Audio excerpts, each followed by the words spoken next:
Hello and welcome to Good Games Spawn Point, the show for younger gamers by gamers. And robots. I'm Barjo. And I'm Hex. And I am Darren. Coming up on the show, we're going to be taking a look at some of the best and the worst free-to-play MMOs. Plus, there are some critters getting stuck on cubes in the downloadable game Ilo Milo.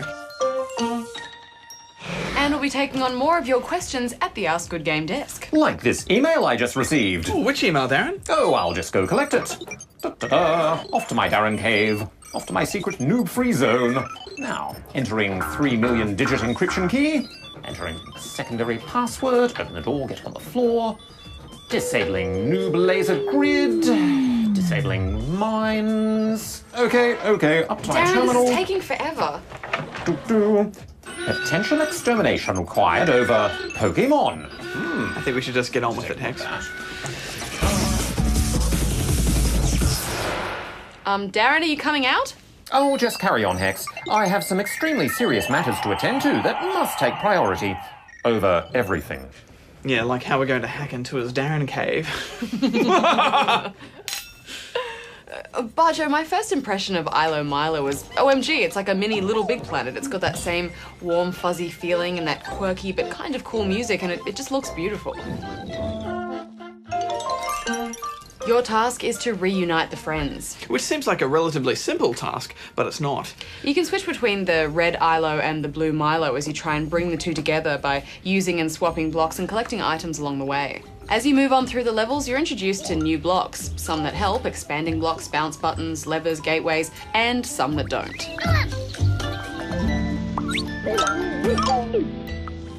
There are a variety of things to collect. Little safgas, pictures, records, and letter fragments, and these hint at a deeper story of love and loss. And there's some pretty deep and meaningful interpretations of the story out there for anyone who's interested. Well, I was, and it did add a layer of emotion to the game. It kind of reminded me of Braid a little bit. Had that mixture of challenging gameplay and whimsy. The challenge comes in collecting all the goodies, and here's where the game gets really clever. Reuniting Ilo and Milo is relatively easy, but doing it in the fewest steps possible while collecting all the goodies is quite a brain strain, and you're going to need to repeat levels to get the top score, which is actually the lowest score because it's the number of steps, so you've got to get the lowest number of steps. We get it. Yeah, that's it. You can't fall or die, there's no time limit, the controls are very simple, and there's very little reading. You really are just playing against your own brain and the brains of your friends, and I liked this. The game's not going to just suddenly throw any surprises at you. You can set your own pace and take all year on one level if you like, and if you get really stuck, there's a hint available for no penalty that I could see. If you're online, it'll show you how well your friends are doing, as well as the wider gaming community. There's multiplayer where you take it in turns to move Ilo or Milo. When it's not your turn, you get to fly about as a tiny cube version of yourself, and there's some additional strange egg things to collect, which you only get in multiplayer. We had some interesting conversations. Arguments. But honestly, I preferred controlling both characters myself. It was frustrating waiting for you, Barjo. Oh, this way, Barjo, I'm just over here. Patience, Hex. There might be a shorter way. Oh, just give me control. Nag, nag, nag. Come on, Barjo, just get a move on.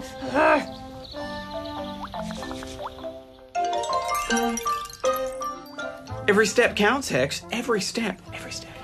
All in all, this is a clever game. It's challenging for gamers of all ages, and I think if you're having trouble convincing grown-ups that games can make your brain grow and don't always involve shooting things, then maybe show them this. I really felt something for Ilo and Milo, and I had a really good time, so I'm gonna give it an 8.5 out of 10 rubber chickens. I quite enjoyed it. I do like my gaming experience to be a bit more intense, and some of the text loading screens were a bit try-hard. I get what they were trying to do though, Hex, and I think they did it very well. So it's a 7.5 out of 10 from me. Darren, are you done yet? A Raikou and an Entei. That's pretty good. Let's see. Cross-referencing Pokédex. Let's just go answer some questions. Upgrading Psyduck. Do-do-do. Pika-pee. Kachupi. Pika-pichu. See this guy? See this guy? Darren's replacement. You know, in case he has an accident or something. Does it make sandwiches? He makes awesome sandwiches. But let's get straight into it, Hex, and let's start with this one from Disha in Perth, Western Australia. Hey guys, I was just wondering what SimCity is. I have heard of it, but I've never quite understood it. Could you please help me out? Thank you. Well, Disha, SimCity is pretty much exactly what the name says. It's a game about being both god and mayor of your own virtual simulated city. So you have to worry about having places for people to live and work and make sure that everything has water and power, all while balancing your budget. It can be very tricky managing your city's growth. It's pretty old now. The first game was released way back in 1989, and you can play that for free now on the web. Our personal favourite game in the series is SimCity 3000. It was just a perfect city builder. All right, moving on to this one from Levi in Ballycura, New South Wales. Hi, my name is Levi. You reviewed a game over the holidays. I think it was around the 19th or the 20th of January 2011.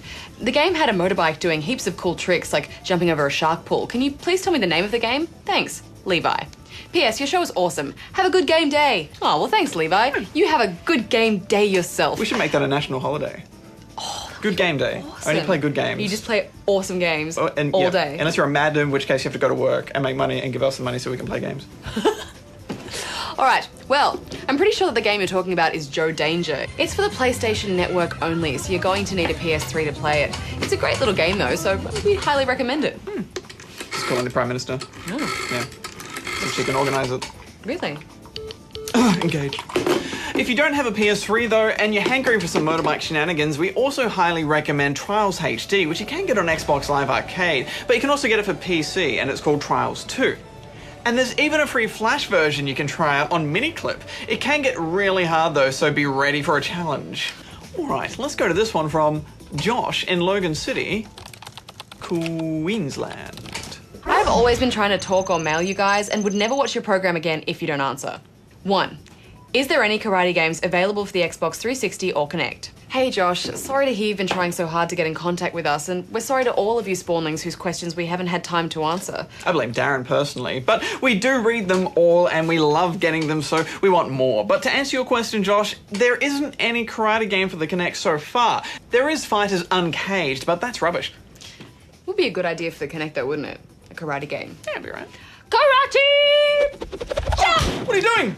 Not the technology! Be careful of the technology! I don't know my own strength sometimes.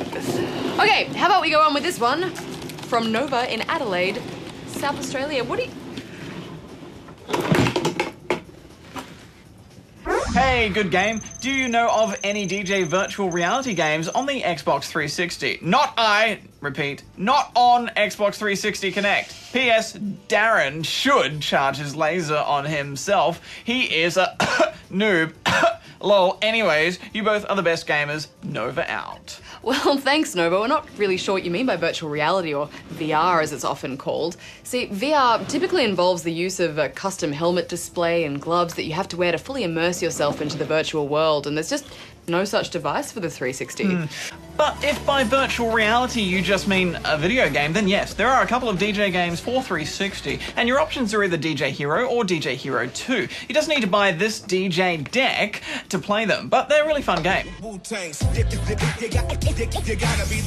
right, well, I think we've got time for one more from Bob the Builder in Mackay, Queensland. Bob the Builder. What are some good MMORPG games that don't cost subscription? Question marks. Please answer. I'm desperate. I might even become a noob. What a coincidence, Bob. Haven't you been playing like 3,000 of these MMOs? Well, it's more like 3, actually, but we'll tell you about them later on in the show. Okay, that sounds good. Let's get back to the Den of Gaming and see if Darren has finished with his emailing. I'm going to send him one. Darren, we're coming back to the Den of Gaming now.